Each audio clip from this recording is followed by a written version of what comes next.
Everyone, remain calm. Yeah, that's how it always starts. And later there's running and screaming. Somebody talk to me! What is happening? Welcome to Jurassic World.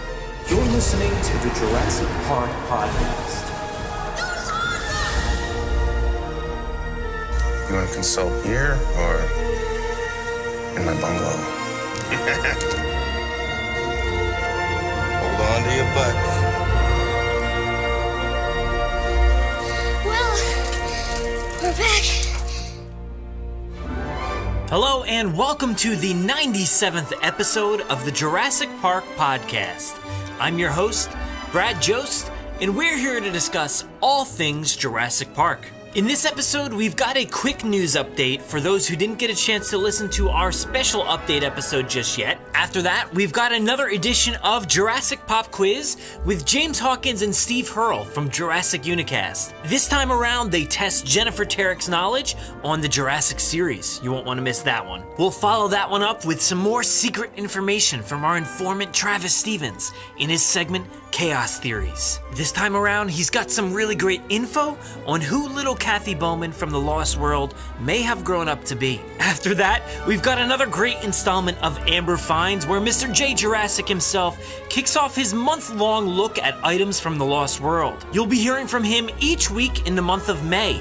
And finally, after that, we'll wrap up the show with a look at the making of The Lost World. Each episode this month, aside from our big 100th episode, will give you a look at the making of The Lost World. The 20th anniversary is coming up real fast, so we wanted to treat you with some fun audio from the collector's VHS from back in the day. I know I used to watch this making of special over and over, so hopefully it gives you some time to reminisce too. It's another jam-packed episode this week with tons of contributors, so let's get things started off with a bit of Jurassic news from around the world.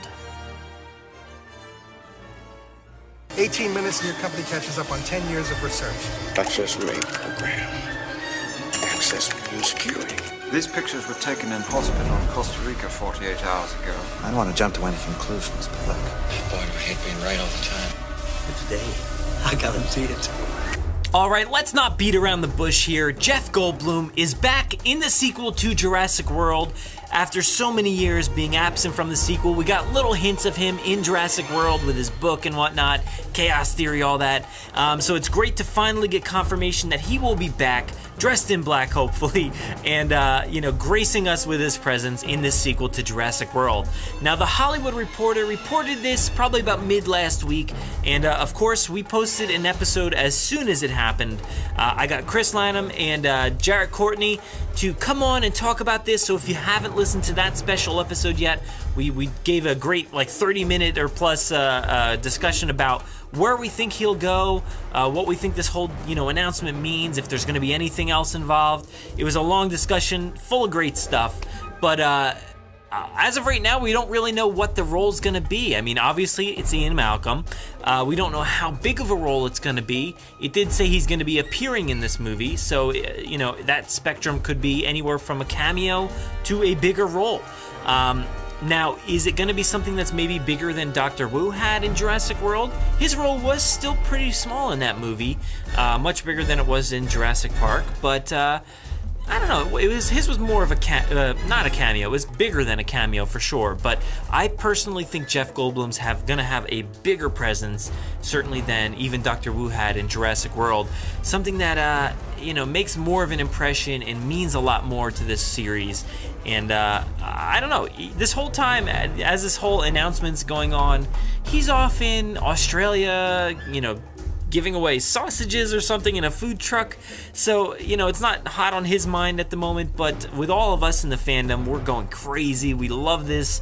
We can't wait to see what he does in this movie. And just recently, I think it was Frank Marshall that said that they're at the halfway point in shooting for this movie. So as far as I know, he hasn't really been spotted in the UK filming for anything just yet. So maybe he's going to be doing some island shooting. That's, speculation. Or maybe there's somewhere else he's going to be shooting. I don't know how they'd get him back on an island. That doesn't make much sense to me. he's going through so much trauma so far. There's no way he's gonna get back on that island. But Grant said the same thing, and they happened to rope him back in there too. So who really knows at this point? I personally hope it's a bigger role. Maybe on par with what we see from Bryce and Chris in this movie. Hopefully he's kind of like another lead. But, who knows? It's all up in the air at the moment. I can't wait to learn more. And certainly go back and listen to our special episode where we talked all about it. It was a lot of fun, and I think you'll enjoy it. Oh, there it is. There it is. I have good reason to believe that you would find this challenging. You should hear a 4-year-old try to say Archaeornithomimus. You should hear you try to say it. Even problem-solving intelligence, especially the big one. Well, this madness must stop. Now. Are you, sir? No, gentlemen. How did you know? One drop of this can paralyze you, so watch out. Thank God. Is this real? Yes. It is? Jurassic Pop Quiz with Jurassic Unicast. And welcome back to Jurassic Unicast. I'm one of your hosts, James, and I'm joined with Stephen Hurrell. Stephen and I have finally got our next guest. Some may know her as her hard work on the BDH network. To us, she's that strange woman who has never seen the Lost World. But to most, the wonderful Jennifer Terek. How are you? How's life your side of the pond? That was the best intro ever, and I'm never going to list down that Lost World. I'm never going to live it down, and I probably will never see it, so it's going to exist forever. No, you must. You must. It needs to be done. I don't know. How's what you been up to then, recently? Recently, not too much. I mean, we did that big meetup a couple weeks ago. Yeah, how was that? In Philly. That was so cool. That was amazing. There was like 100 people there. And I kind of wish everyone had name tags with their Twitter handles, because I probably knew most of them, but yet I knew nobody at the same time. Everyone was introducing himself by, what's your Twitter handle? And then people would be like, oh, okay, I'll follow you. Oh, and it was really fun and really awesome. And everyone had Jurassic shirts on. And I got to hang out with the Jurassic Outpost guys a lot and go do everything that they did. And at the end of the day, got to go behind the scenes of the exhibition and see how dinosaurs worked and everything. It was really, really fun day. It was long, but really fun day. Yeah, it did look really good. I hope they have more meetups like that. Did look really good. Yeah. Yeah, I saw the photos from that Chris had put on when he was controlling one of the, I think it was a T-Rex, wasn't it? Yeah, with the computer. That looked really cool. That sort of side of it would have really interested me, actually, just to see how they worked. Yeah, all from one computer. Like, you just push a button and it does whatever it's supposed to. And we went behind it after that, and they like kind of unwrapped the back of it, and we looked inside and saw the mechanics. And you'd think there'd be a lot more in there, but it's pretty hollow. There's not much mechanics in there, and it still operates like really smooth. Amazing. It was really neat. It was really cool. Yeah, I'm glad they let me in on that. That was pretty awesome. Yeah, obviously, so how many people did you actually have met before the exhibition? Josh and Brad and that Jaye Jurassick. Oh yeah. And then Aaron, don't know his Twitter handle, but he went with us because Brad had a meetup in January, first weekend of January, and we went to that, the four of us. What am I counting myself? Five of us. And yeah, I remember you Aaron doing that, went, actually. Yeah, and Aaron went with that, but he couldn't go to I think he's from Toronto or something. He couldn't go to this one. But those are the only ones I met in person before. But a lot of these people that were here, I was following them. They were following me. There's still people I'm seeing post pictures that I follow, and I'm like, I had no idea you were there. I didn't even say hello to them. I had no idea who they were, but I've been following them apparently. It's just weird that's the thing. Like, I guess how many was it mainly men that were there? No, I would say there wasn't. There was a lot of women. There were all ages too. Oh really? The only reason I was saying that is mainly because I was thinking if there was a lot more men than there were women, like they'd probably be able to spot you and notice you more because there's less of you, if you get what I mean. Yeah. No, I didn't really know what to expect, but no, that was pretty even. Maybe 60-40 more men, but it was pretty even. And there was all ages, and people were bringing their whole family and like their parents or their kids or whatever. I mean, there was the people in the picture, like holding the signs when we were on the steps. That was the base people, but throughout the day, for the actual movie part where you had to be there at a certain time, there was 100 people that signed up for that, and that was really, really neat. Yeah, I got to mingle with everybody. It was cool. Did you enjoy it second time round more than the first? I'm really, really, really glad I experienced it the way I did the first time, because the way we did it, we weren't on any time crunch at all, and we as a group were able to go through and spend as much time at the beginning. We spent like 20 minutes just at the gates, no exaggeration. Really? And it took us like 3 hours to go through the whole thing. But with this group, you kind of only had a certain time limit, and there was much more people. You were more packed in, and it'd be too hard to focus because you're trying to not miss everything else that goes on the rest of the day. And I'm so glad I experienced it the first time. Even Chris at Jurassic Outpost and Jack, they were saying that they went through the exhibition, but they actually don't remember it because you're just kind of going. Yeah, and you're not taking pictures, and it's hard. Yeah. Yeah, that's the thing. I found that with. Sorry, Steve, go on. That's right. Yeah, because I was saying we saw quite a lot of the live footage that Brad was taking. I think you were just in certain areas for like an hour, and you had like 3 or 4 tour groups walking past.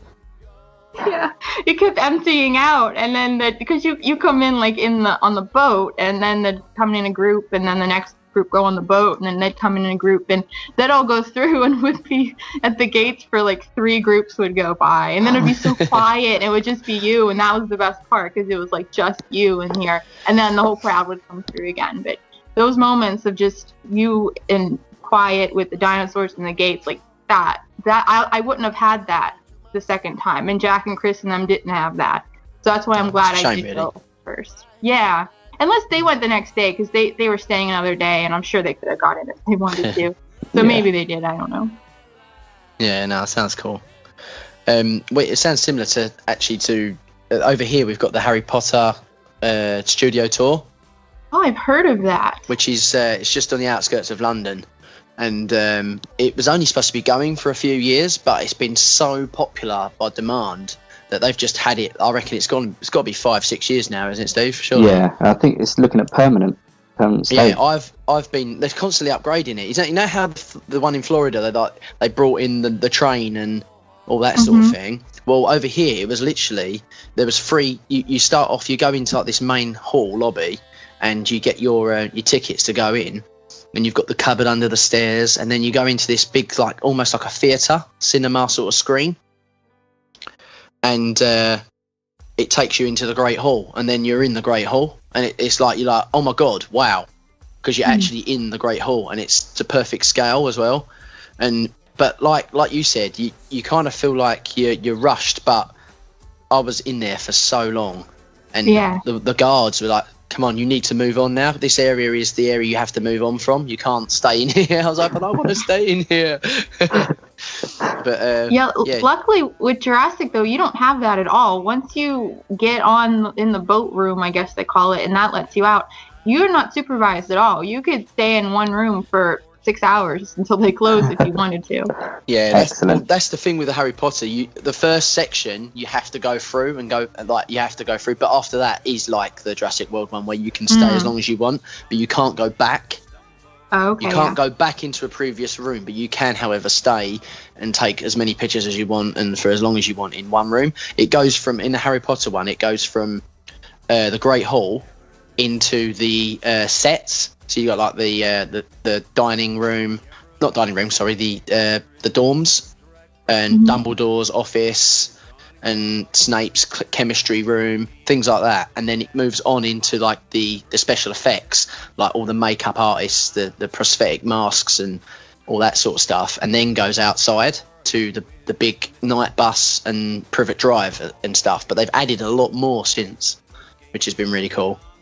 So they have like the actual props and sets and stuff? Yes, they do. Yeah, it was actually really filmed at that location, at that studio. Oh my. Anyway, wow, Harry Potter fans, no wonder they're not going to get rid of that. That's crazy really cool for that. Wow. Yeah, it's really good. And it's all genuine, authentic as well. Like, you can see it's perfect. But that's the thing, like, you do stay for ages. And but I went and took loads of photos and didn't really take it in. So I was kind of can feel for Chris and Jack in that respect, and the same sort of thing. But yeah, anyway, we're getting so sidetracked. Yeah. But that's the thing, you can just talk forever, can't you? Okay, right, question time. So we're gonna start off quite lightly, aren't we, James? And well, you can say, yeah, okay. Steve, are you ready for a countdown? Yes. You are. Okay. Right, Jen, tell me when. Sorry, Steve, tell me when. Wait, what do I do? Just answer quickly? I'll tell you, yeah. You got to answer as quickly as you can, all right? Okay. Steve, tell me when you got the timer. Yep. In 3, 2, 1. Okay, name as many characters as possible in 30 seconds. Go. Claire, Owen, oh my God, Ellie, Grant, Malcolm, Hammond, Kelly, Malcolm number 2, Amanda, Billy, what's his name? That's 10. His real name. Oh my gosh. The dinosaurs count? No. Keep going, come on. I don't know. Oh my goodness. Oh no. I think. Do we allow Gennaro? Yeah, we can have that. We'll give you 11. 11, not bad. No, that's bad. I may have miscounted one. It might be 12, but that's not. Do you know what? That's quite hard when you're under pressure, especially when that timer's going. Eric is his name. Oh How could we forget that? Eric. That's just drilled. Good start. I like that, Jen. Okay, question 2. Despite your love of Bryce Dallas Howard, who is more badass as a character? Ellie, Claire, Amanda, or Sarah? Oh, Amanda. No. Just kidding. Okay. Heart stop. You can't say Sarah, can you? Because you've never seen it. Oh, but see, this is kind of unfair because we haven't seen Claire all the way through, so we don't know if. I can judge on what we've seen. Okay, so far. Well, so far. Oh man, I don't want to not say Claire because I love her so much, and it has nothing to do with Bryce, to be honest. Because my love for Claire comes from she's a normal person. She's not super athletic. She's not Ellie at all, and Ellie's just kind of born to do that, and Claire's not, and she's that anyway. Yeah. I gotta go with Claire because she's not naturally that way, but yet she did it anyway, and she was awesome, and she pulled it out. I have to do that. I can't. I have to go with Claire. That's fine. Yeah. Excellent. No worries. Good answer. Right. You have been offered 2 jobs at Jurassic World Park before everything went down. Your 2 jobs are, you get to choose which one. Would you rather be a T-Rex teeth brusher? So you have to brush the teeth of a T-Rex. Okay. Or give the I-Rex a massage. I would rather massage the I-Rex, I think. Yeah. I don't want anybody's teeth. I mean, you could use a really, really long toothbrush. No, the teeth. There's breath involved. Oh yeah, that's true. I'd rather do the massaging of the I-Rex. I just got pictures of you sitting on an I-Rex, just sitting there going. Totally fine. I pet my cat every day. How different can it be? There you go. Indominus is just like a very, very big cat. Sure. Yeah. Okay, if you was to be put into one of the films, what one would it be, and why? My gosh, Jurassic World. I would love to visit the park open and see those dinosaurs and not have to run for my life until the very end-ish. But for a moment, I'd be able to see everything in Hammond's dream and how it was supposed to be built, and I would be able to experience that 100%. Ah, excellent. Yeah, no, to be fair, I can see, it's always something that ever since the first film, I'd always wondered, like, what if that park was open? Like, would it look like that? But I think the way they designed it as an actual park, it would have worked 10 times better than what Jurassic Park would have worked. Yeah. Yeah, I'd love to see the in-between years of them actually building it and putting it together and figuring out how to make it work. There's definitely room for a Star Wars style spin-off film. Comics, all kinds of things.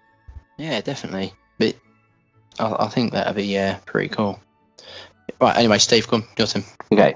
InGen are famous for cloning. How would you feel about if they were to clone an army of Malcolms? If not Ian Malcolms, then who would you like to see an army of? Oh my goodness, I don't know. Like people? Any people you mean? Yeah, anyone from the Jurassic Park franchise. Mm-hmm. Okay, you know what? I know you're gonna clone.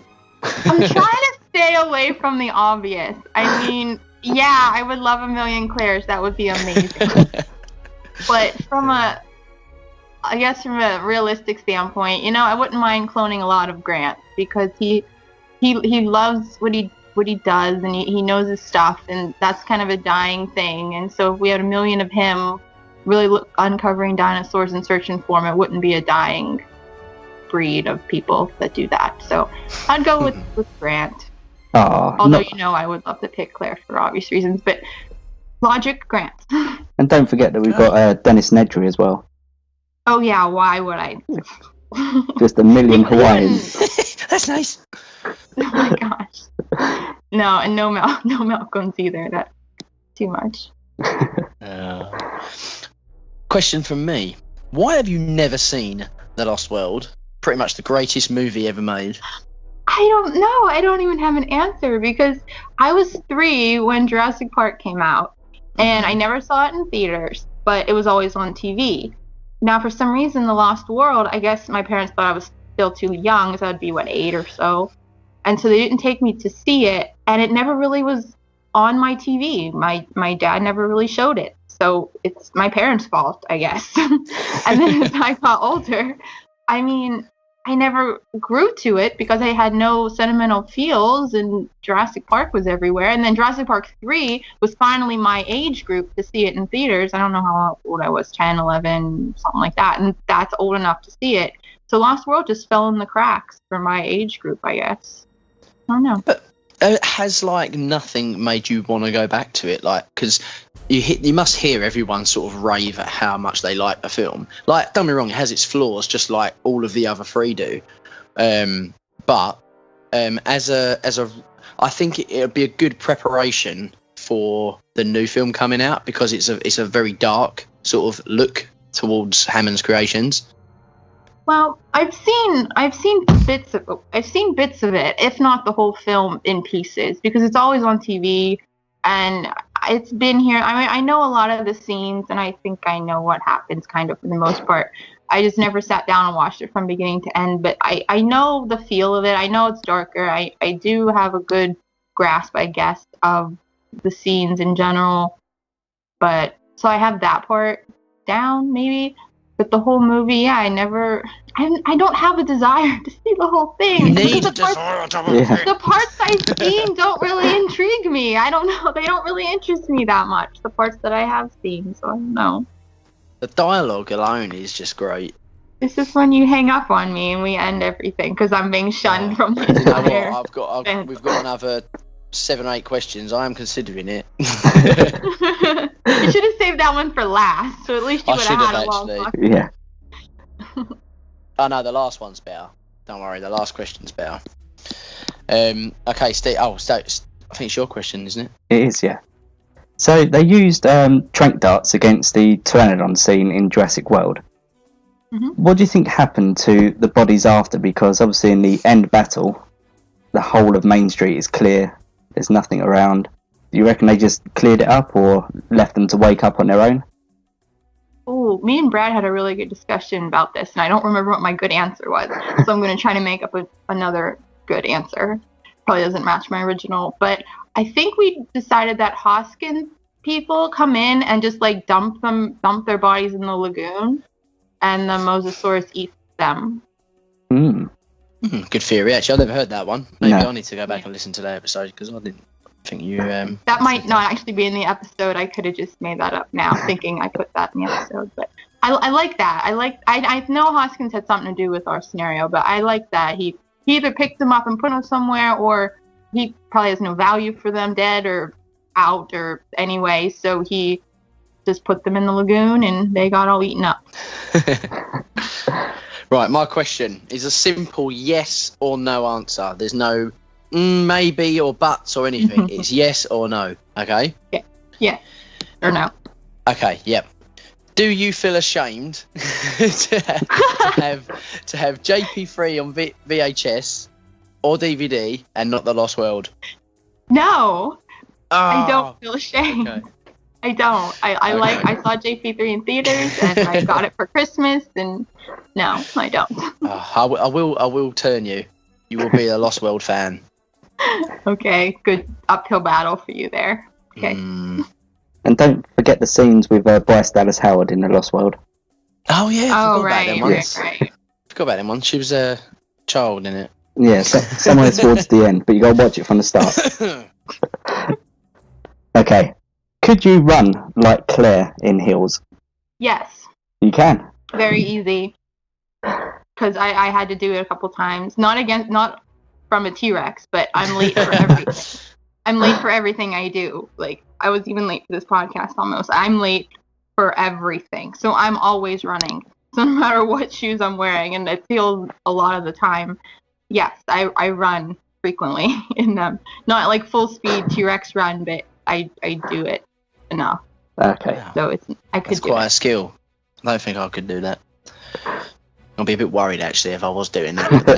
Give it a go, James. Give it a go. Another time, another conversation. Okay, right. This is one of these disgusting questions that, be warned about. If you had to, would you sniff John Hammond's ear or lick one of Nedry's sweat drops? Oh, that's easy. I would absolutely sniff John Hammond. He's an adorable old man, and I love old people. I love old people so much, and they just smell experience and joy, and they love puppies. And What, sniffing so, yeah, right in the ear hole, like right inside? That's still okay, because none of him is being absorbed into my body like it would be with the other one. He might have earwax that might flip up your nose. No. I'm not saying Nedry's sweat drops are a better option. No, old By any folks have means. pretty good ear hygiene because they're like losing their hearing at this point, so they take care of their ear hygiene. Yeah. Pretty good. That's a great answer. How you managed to get out of that one, I don't know. Oh dear. Right. So the next one's a bit of a trickier one. These are quick fire questions. Oh no. So We saw how good I did on that last. these are basically the first thing that comes into your head. Has she got a timer on this one, Steve, or not? Should we do 30 seconds again? I think so. Okay. So it's more pressure on me to think of things for 30 seconds. Okay, don't do that then. Don't do 30 seconds. Just fire some, and then we'll see how far she gets, how good she does. Or should we go back and forth, James? I do one, you do one. Okay. Okay, you ready? I'm ready. John Hammond. Ear pierced ears. Jungle. Green. T-Rex. Oh, adorable. Raptor. Loud. Spinosaurus. Ew. Robert Muldoon. Hot. Hot. Because he's like into what he does. I'd say He's idiot like comes to mind. Yeah. aggressive. I don't know. Roland Tembo. What? Oh no, wait, you haven't seen The Lost World. Sorry. Innovation Centre. Oh, amazing. Visitor Centre. Feels. Brachiosaurus. Jurassic Park music. The Kirby's. Annoying. Billy. Oh, Laura Dern, I love her. Love her. baby Indominus. Can I give it a massage too? Oh, this is a little baby. Yeah. Cat. Two more, Steve. Zach and Gray. Average, meh, okay. Meh. Ben Hildebrand. I don't know who that is. Oh, wait, do I? You should. It's not the Lost World. Is he from the third one? He is indeed. Right at the beginning.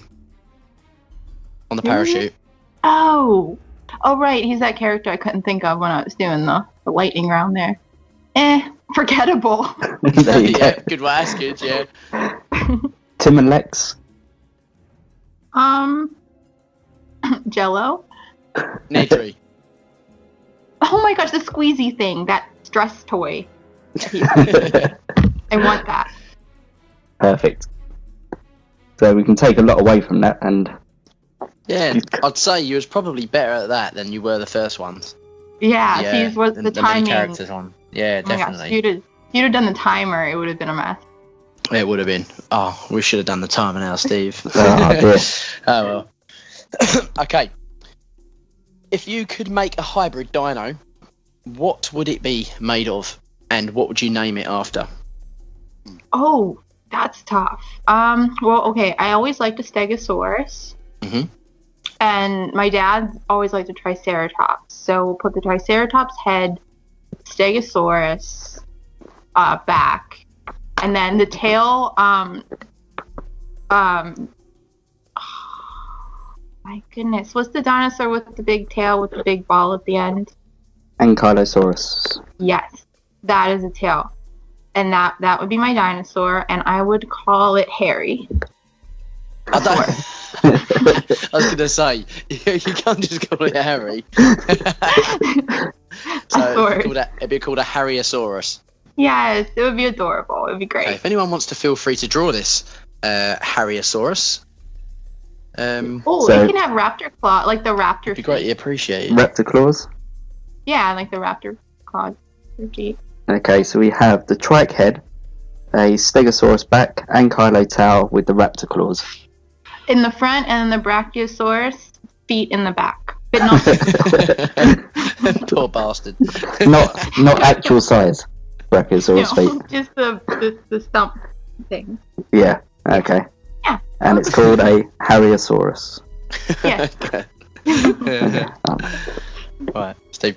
Right, this is my final question, and we spoke with this with our previous guest, and this is the Spinosaurus fan, and we just need to know if a T-Rex and a Spino was to meet and fight, who would win, and what's your reasons behind it? Always the T-Rex. Always. And if not, then a raptor would just come running to epic Lost World music that people have told me that's what that is. And save the day. Oh dear, that's wasted on you. Yeah, go on, carry on. Sorry. What? What was you saying? Sorry. I was just that's it. Just that T-Rex would never lose, because then some kind of Lost World music would play, and then a dinosaur would come in and save him. That's why Jurassic 3 failed. There was no Lost World music coming in. There was no extra dinosaur. That's it. Perfect. When they went wrong. Perfect answer. Perfect answer. You are now you're almost we're classed as a true fan now. After that, you've gone up a level. Just one more step to go. One more step to go. And if you pass this, then you pass the pop quiz, and will be classed as a Jurassic Park fan. Oh man, do I get a trophy? A invisible make-believe one. Made of real gold and silver and expensive Of course, things. of whatever you like. Yes. Yes. But it's more about pride. Okay, there's two more questions. My first one is, I want you to quote word for word the God creates dinosaur speech that Malcolm says in the car to Ellie. Oh man, okay. Let me think of it in my head. Oh man, you're putting me on the spot here. Okay, so God creates dinosaurs. Oh, wait. Yep. Man. God creates... No, isn't it God creates man, man creates dinosaurs? Go back. Wait. Then man destroys God at one point here. Okay, hold on. Think God, logically. okay, God creates man, man destroys God, man creates dinosaurs? Oh, you're so... I know I am. That's in perfect order, but you're missing something at the beginning.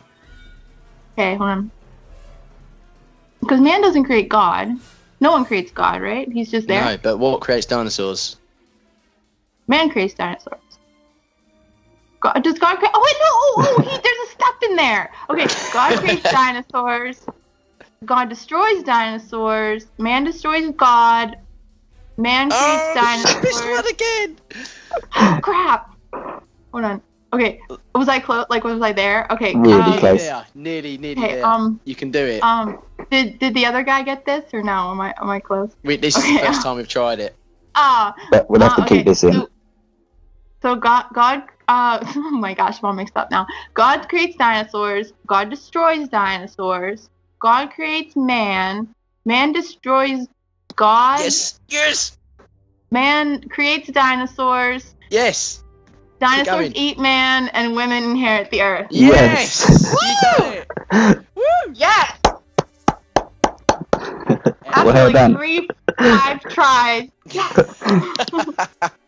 You did it though. I'm very proud. Thank you. And this is your final nail in the coffin of success, and we'll put it away forever. And we won't ever. Yes, we won't ever judge you, and we'll let you off of the Lost World lack of watching. Oh, this is a biggie. It is. Will you watch the Lost World by the next time you're on Brad's podcast? Yes or no? Oh my gosh, I will never be on his podcast again in that case. Can I lie? If you feel that you can live with lying. Because I'm probably not going to see it. If that guilt, if the guilt doesn't overcome you, then of course you can lie. Okay, then I probably will not see it before I'm on Brad's podcast. I don't know when I'm going to be on next, but I probably will not be seeing Lost World before then. Okay. 2 hours. Come on. 2 hours of your life. But you won't regret. I promise. There's the whole San Diego scene alone is worth watching the film for. I have seen it. I remember him stomping on the cars and stuff. And it's at night. Yeah. I have seen it. Okay, we'll let you off. It's fine. Steve, do you think she's done well enough to pass this test? It's a tough one, isn't it? But yeah, I think it's good. We had some good answers. Yes. We did have some very good. And to be fair, you absolutely smashed one of the answers.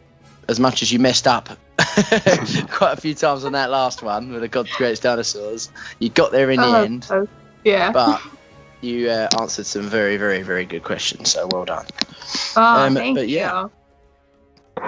And that is episode 2 over. Thank you, man, Jen. I don't want to leave now. This is fun. I want to play 20 more. Let's go. Let's go. She's pumped. Thank you very much for coming on, Jen. We really appreciate it. Yeah, thanks. It was great. I'm glad you like some of my answers. Would you like to tell everybody where they can find you and speak to you online? And sure. You can follow me at Jennifer_Lynn89, and I run the Bryce Dallas Howard Network at BDH Network on Instagram, Twitter, and BryceDallasHoward.co is the website, and I'm there 24/7 of my life all the time. I never leave. So you find me there. Okay, Steve, it's over to you. Yeah, just again, thanks for coming on.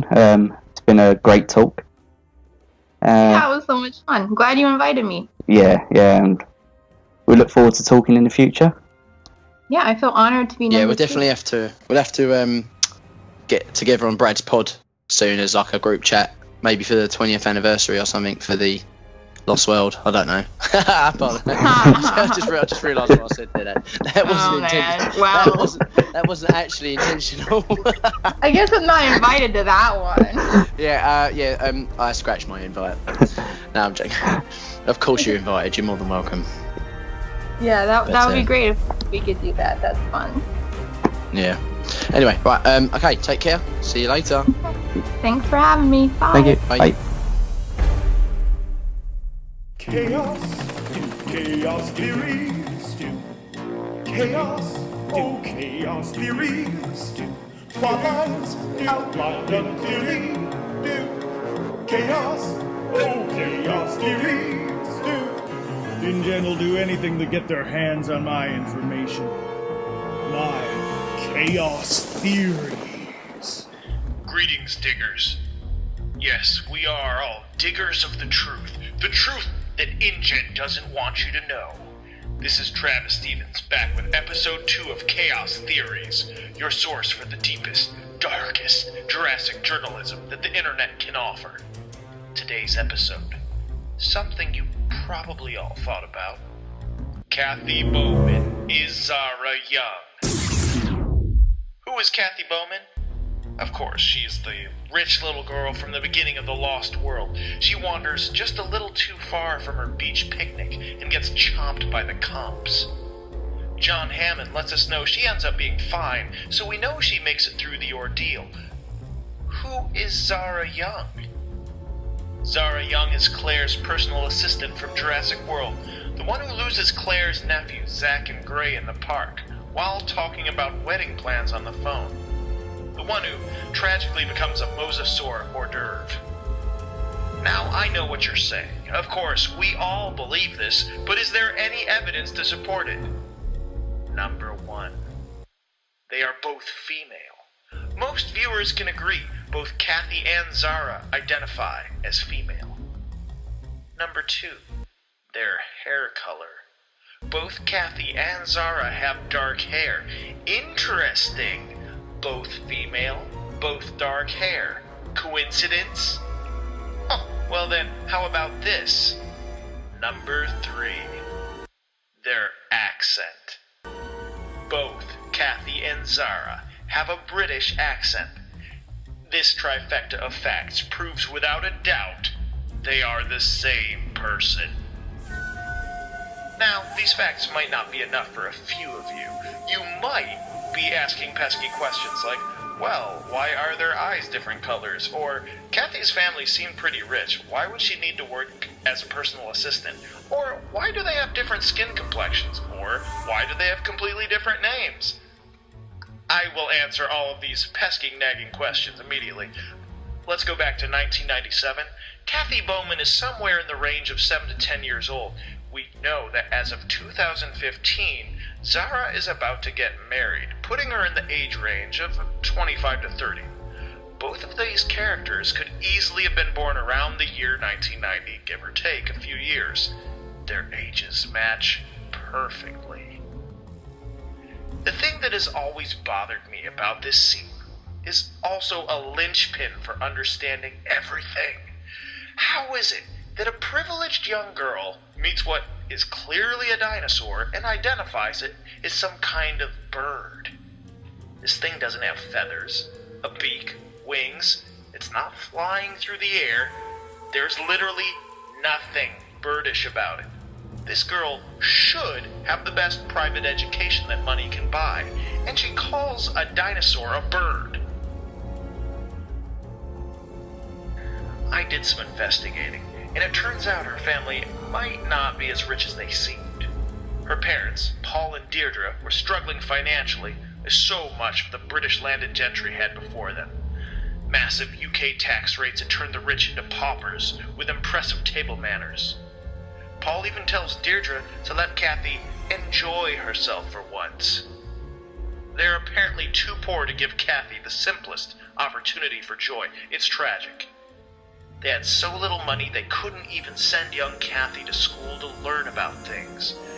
Things like the basic differences between animal species. They couldn't afford the private institutions that suited their 1% tastes, and they were way too proud to send her to public schools with the unwashed masses. They were the perfect targets for one Peter Ludlow, who we know was looking for any way to take InGen from his uncle John Hammond.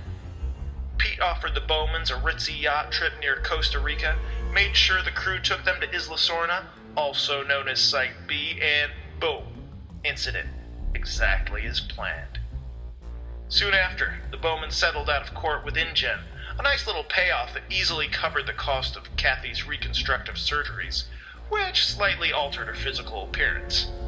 The trauma of the experience even caused Cathy to develop an alternate personality, thus, Zahra Young was born. Of course, the Bowman family soon ran through the rest of the money from their payoff, and Cathy/Zahra started wearing green contacts as a sort of surface tribute to her family's financial heritage. She even developed her mother's taste for micromanaging the world around her as she grew older, being detail-oriented, and with her family's previous connection to InGen, Zahra easily scored a job as a personal assistant to Claire Deering. Ever notice how Zahra doesn't even look at the dinosaurs in the park? Is it total disinterest after having seen and been around dinosaurs for years? Or a pathological fear of all dinosaurs after a horrifying childhood attack? Well, we certainly know what InGen wants you to think. I just spotted an all too familiar blue and white chopper on the horizon, so I'm gonna need to cut this short. But I think I've proven my point. Once again, this was Travis Stevens for Chaos Theories. Keep digging for the truth.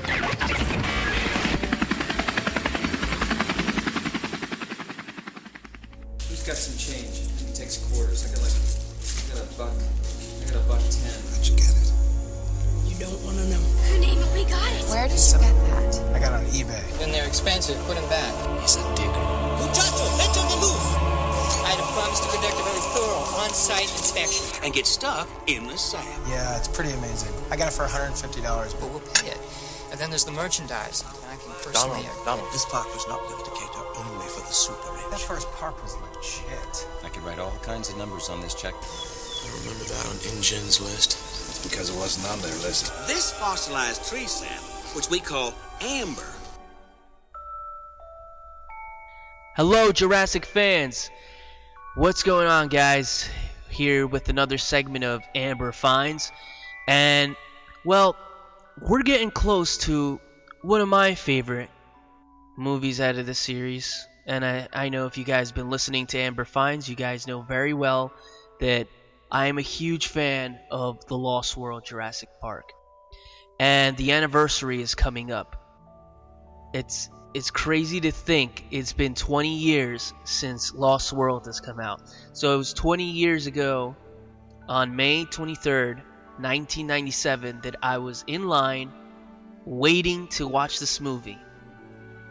Waiting to see this spectacle that I was just super excited about. I was with my cousin. I'm not too sure if my sister, my little cousin was there, but I'm pretty sure, I know that my one cousin was there and his dad, my uncle, who took us. And the line was ridiculous. It went around twice, I think, around the theater to get in there. And it was on Memorial Day. And, I mean, my uncle much rather would have taken us later in the week, but I wanted to see it in the premiere. And I convinced my cousin to tell his dad that he wanted to see it in the premiere as well. So that's how we spent our Memorial Day weekend in the morning. Like the Memorial Day, I mean. In the morning, we spent it with The Lost World. And leaving that theater, I was completely left in awe, and I loved it. I loved every scene.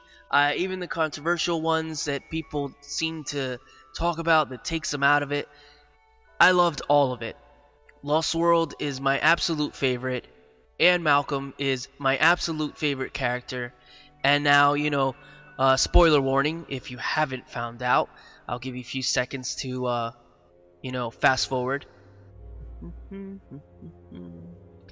Then Malcolm is back. He's back to Jurassic World 2, and it's amazing to have him back. And it's, I don't think I've stopped celebrating his return.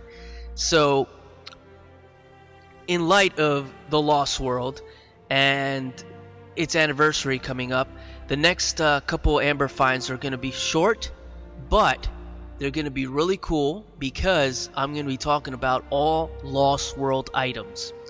And the ones that we'll be talking about today in particular are ones that I received on my birthday not too long ago from my really good friend, DC Villain, that you probably seen him on my Instagram here and there and on my Twitter feed. Good guy, one of my best friends, and he always knows what to get me Jurassic Park, Jurassic World wise, Lost World. He knows Lost World's my favorite, and he was able to pick up some of these really, really awesome items. So let's dive into the Lost World Jurassic Park. Alright? So, what do we have here? You see, before Hasbro came out with their puppets, those foam things that we saw destroyed in every store we went to, you couldn't go to a store and see these things survive. They were very cheaply made. They were these foam puppets that would get ripped up real easily. Lost World perfected that. They came up with puppets too, but they were rubber puppets, and these things they outlast. You know what I mean? So what we have today, we have 4 boxes of finger puppets. And finger puppets? What do you mean finger puppets? Well, finger puppets of the dinosaurs. That's right, we have action fingers. That's what it's being called on here. Designed for play with action figures and play vehicles. And you actually could. If you didn't have the dinosaur, you can actually use the head of these, like the finger puppets. And it was basically the head of the dinosaur with the front limbs. So you would have a T-Rex with its front little limbs, or a Velociraptor with its long front limbs as well. So these things were designed to be able to play with your action figures of Kenner. And they weren't produced by Kenner. They were produced by a company called Resource Company Inc., Columbus, Ohio. Well, that's the address on there, but they were produced by them. But they had the look entirely of the Lost World dinosaurs. The Rex was always green in these puppets, and it went with like the marketing. The marketing had the Rex really, really green. He was like super green, So the packaging on these are beautiful. They got that green, like that very light, I would say like almost like a lime green kind of thing going on that you saw in some of the packaging. But it has the Lost World logo on it. It says I'm a finger puppet on it. Something has survived. Visit the Lost World on the web at lostworld.com. At the top, Site B, because everybody knows Site B means the Lost World. So Site A, Isla Nublar. So we have these like really cool looking puppets, and like you could use these to play with your action figures if you didn't have the actual dinosaur. And one dinosaur that was very difficult to get was the Carnotaurus, the Bone Crusher one. That one, for some reason, is very difficult, and it's an ugly looking guy. But he is one of the rarest ones, and I have both the Carnotaurs. I have the Lost World one, and I have also the Jurassic Park one, the Demon. Both really ugly looking sculpts, but beautiful in their own way. Get a little sort of appreciation for them, even though they're ugly. But so in these action figure puppets, they have one case I have here is the baby T-Rex and the male T-Rex. And the baby Rex looks like the baby Rex. Like, they all look like their dinosaur counterparts in the movie. It's really cool that the sculpts are done very well. And the baby Rex has like this kind of light amber brown type of color with a little bit of green added, green tint onto its back. The male T-Rex is this very dark green with black on him, and he looks very menacing. And my next package, I have a Parasaurolophus, and he's got like a yellow tint. He's got the stripes from like the toy, but they're like orange with brown. But he looks really cool. It's almost like he's you can make him like a variant or whatnot if you wanted to play with him.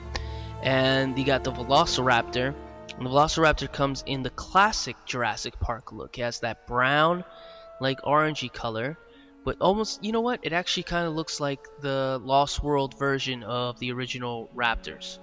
And it's got black and very green eye.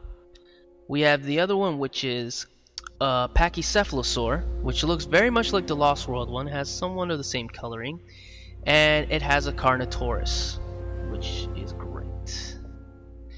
And then my friend actually got me a very cool packaging error, which is supposed to have another Pachycephalosaur and another Carnotaur, but it has 2 Carnotaurs on it. So this one's probably a rare packaging error that I have with me in my collection now, which is great. Now on the back, when you look, you get, you know, the cardstock in the back. You get like what you're gonna get next, and the colors are very different from what the product actually is, and that happened with a lot of Lost World stuff. A lot of the like pictures that they put on the packaging were a lot of prototype colors. And you have a T-Rex finger puppet, the Velociraptor finger puppet, the Triceratops, what I don't have, which is the next one I'm going to try to look for now that I have these in my possession, and you know, the Paras, Pachy, Carno, and baby T-Rex. But what's cool, you have a picture of like these kids, like 90s kids, you know, just like playing with the finger puppets to like get these guys off this car. And it has like these 2 figures that I've never seen before, probably prototypes, and it says, "You can control my jaw and arms with your thumb and fingers." It's really cool. Designed for play with action figures and play vehicles. Play at your own risk. It's awesome, and it's great. Like I love these things. I never had the finger puppets growing up. You know, I never had these guys growing up, but I did have the hand puppets. And I had a full T-Rex body hand puppet. I don't have it anymore. It's one of the things that were that was stolen during my time where I lost a lot of items. But I got back at a con not too long ago. I got the large T-Rex hand puppet, which roars, and the large Velociraptor puppet. And they're like larger versions of these little smaller finger puppets, and they're very highly detailed.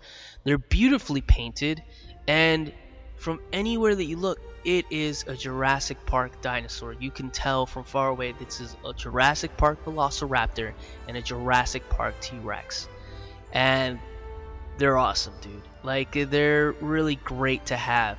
And now to have these 4 little guys here is so great. Well, I'm gonna leave it at that for this Amber Finds episode, because like I said, we're celebrating Lost World this entire month, so get ready for some more Lost World items. For now, I'll see you guys, alright? Till the next time, Jurassic fans, on the next Amber Finds.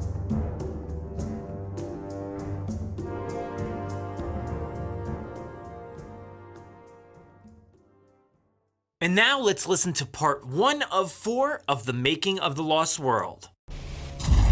Mommy's very angry.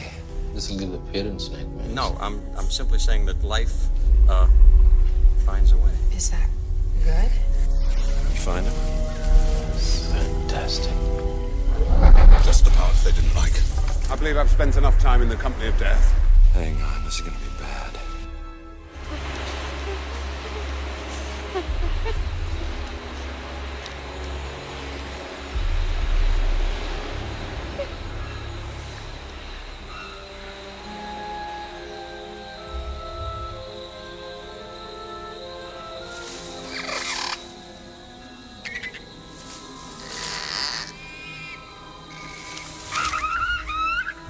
Well, hello there. What are you? A little bird or something? Are you hungry? Take a bite. I had always sort of wanted to do a sequel to Jurassic Park. I'm afraid there isn't enough because I thought that both by popular demand and also because I just had such a great time making the first film that I kind of wanted to revisit the past a little bit. But just say one thing, because I want to hear it one more time before you leave. I want you to say, "Welcome to Jurassic Park." I want to hear that once. I just got it. It's my own pleasure. It's an adult. Welcome to Jurassic Park. I just had to hear that again.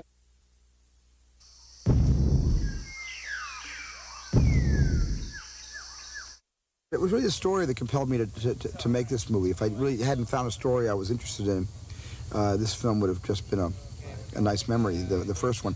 So it was really, sitting down with Michael Crichton, and Michael wrote, the story in his book, and then David Koepp came in, did a wonderful screenplay, and it's a good adventure. It's a lot of fun.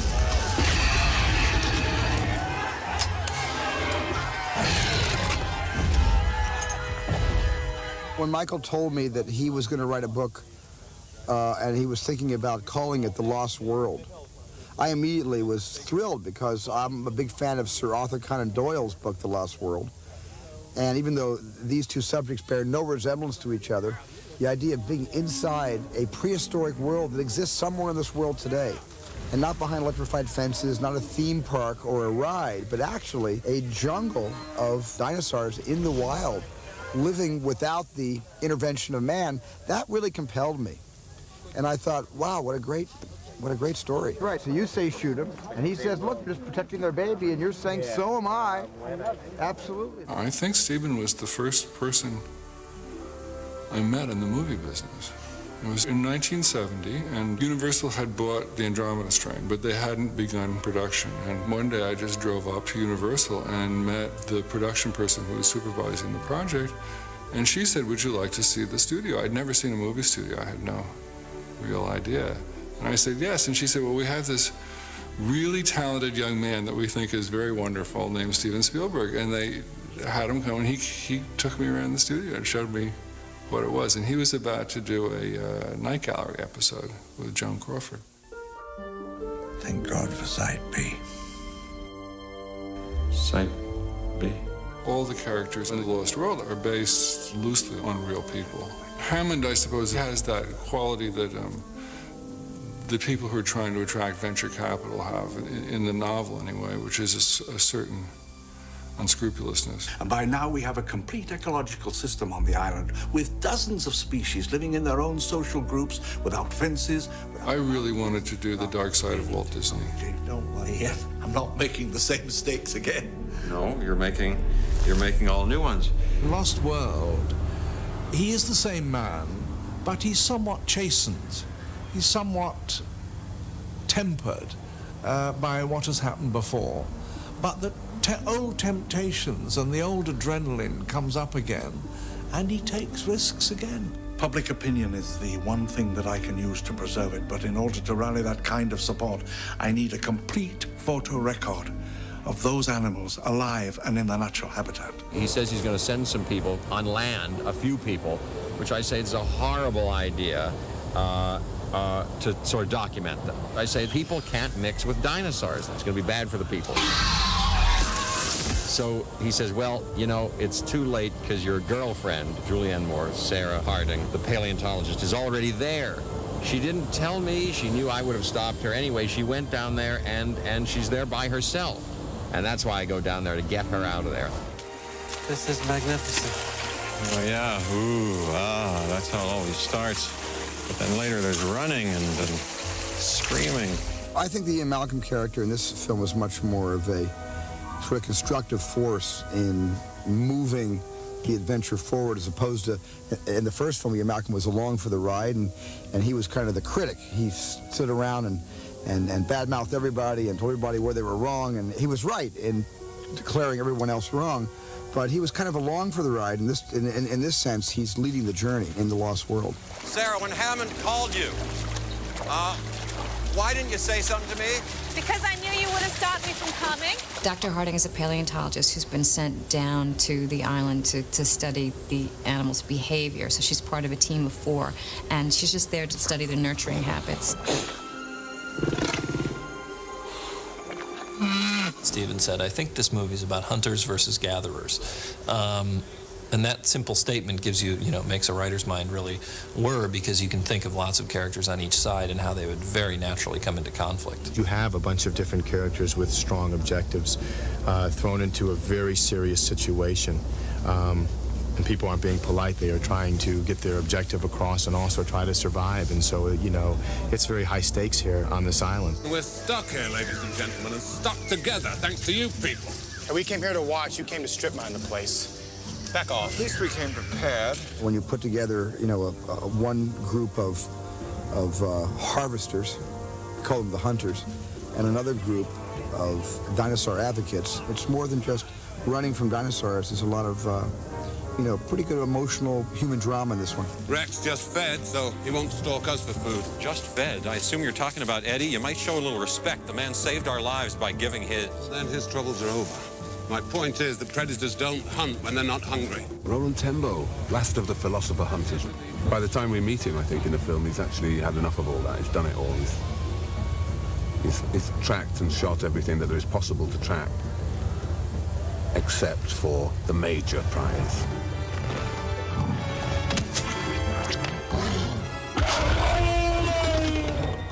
In the first movie, a lot of the, when people first went into the theater, what they were thinking was, can they do the dinosaurs? Well, now they've seen the first movie, they know we can do the dinosaurs, so the audiences are quick to get jaded.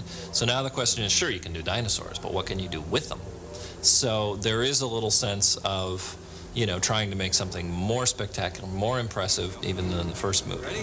Where's the Rex? Is it still behind us? We had a lot of wonderful stuff to mine from Michael's second book, but also we threw in a lot of stuff of our own, because you have to do that, making the story your own a little bit. And Steven's got such a wonderful, fertile mind, especially for these sorts of action sequences. He would dream up just some fantastic sequences and say, how on earth are you going to get this into the story?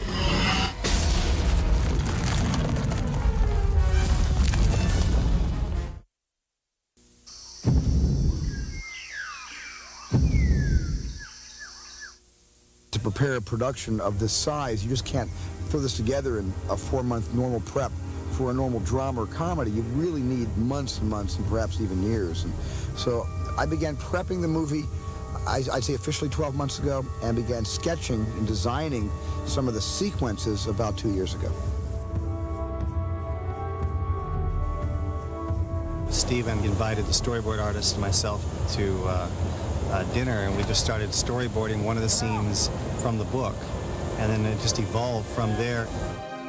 David Lowery and Stefan Decken created a lot of the illustrations and the storyboards, not only in a 2D form, but three-dimensionally on a video toaster that allowed you to look at images very crudely, but in a three-dimensional form on a monitor, so that we were able to determine whether things were going to be physically possible.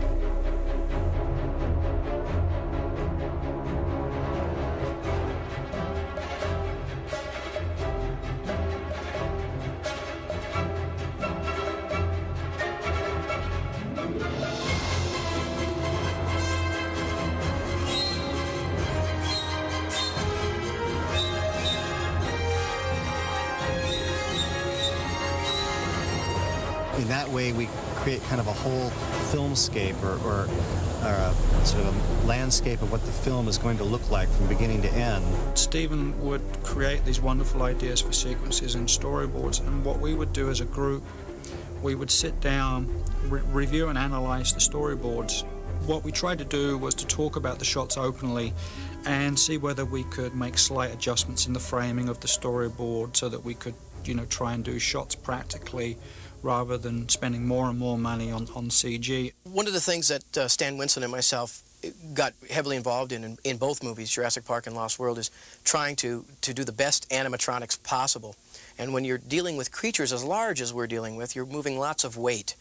And that becomes a real problem. Smaller creatures can move and stop and start more fluidly than something that weighs 8, 9, 10,000 pounds. So with my crew and Stan's crew, we got together and tried to really research the latest technology in valving of hydraulics and how to counterweight and how to make things move as smoothly and as steadily as possible. The head will be able to dip down and sway and all that. Sure, absolutely. goes side by side a bit like this. Is that what you want? Yeah. And that's what it can do? Yeah, it needs to do that too. Always the right answer. Real simple.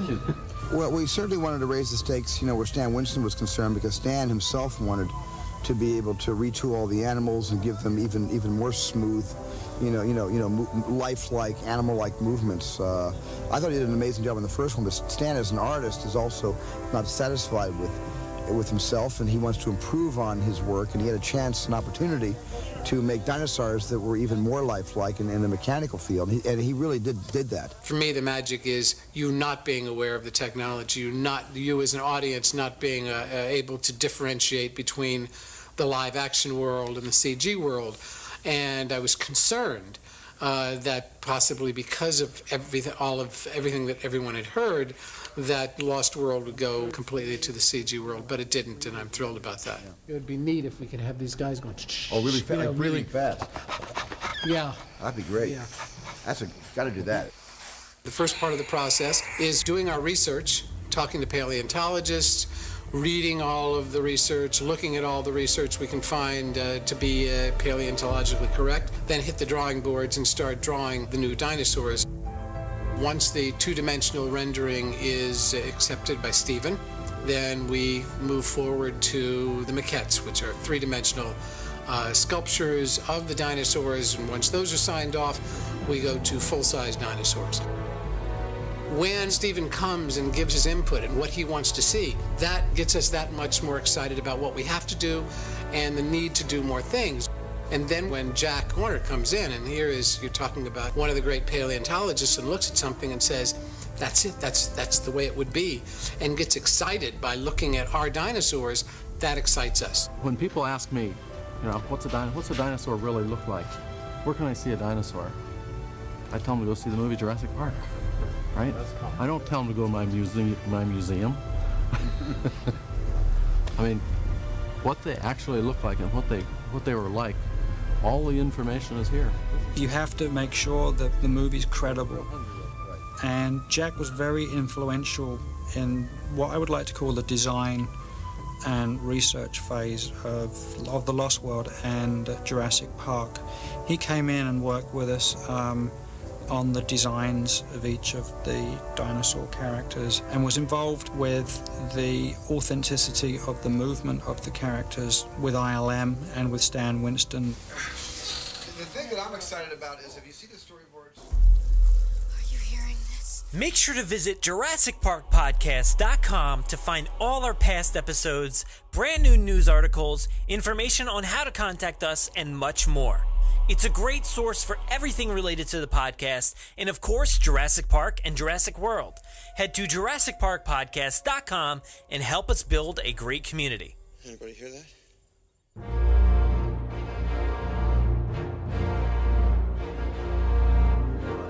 Thanks for listening to the 97th episode of the Jurassic Park Podcast. Of course, a huge thanks to James and Steve for another edition of Jurassic Pop Quiz. I really do love that segment, and it was great to get a podcast regular Jen on the hot seat. Thanks for joining in on the fun this time around, Jen, and we'll hear from you again soon. Also, thanks to Travis Stevens for sticking it to the man and getting another great scoop from inside the Jurassic franchise. I think he's really onto something with this one here. But be careful, man. You don't want to get caught with all that juicy information. Stay safe. Of course, I can't forget Jaye Jurassick and his great segment, Amber Finds. Yet again, another wonderful edition of his segment, and I can't wait to hear what he has in store for the rest of the month. Thank you so much to everybody who contributed. This podcast wouldn't be anything without you guys. Make sure to check out the show notes for the links to all the contributors here today. If you want to interact with us, we do most of our work over on Twitter at Jurassic Park Pod. We're also on Facebook at facebook.com/Jurassic Park Podcast, and our Instagram handle is at Jurassic Park Podcast. You can listen to us via iTunes, Google Play, Podomatic,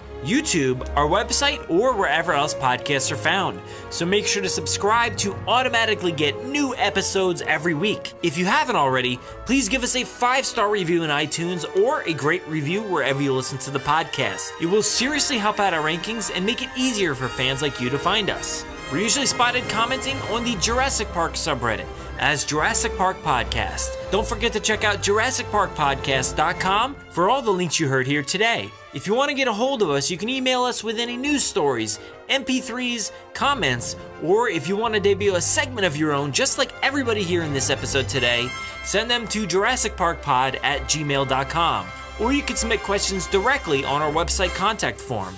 If you'd like to record something for the show, send it in to us and we'll feature it in an upcoming episode. If you don't have any way to record, you can give our voicemail line a call and leave us a message. That number is 732-825-7763. Thanks for listening, and enjoy.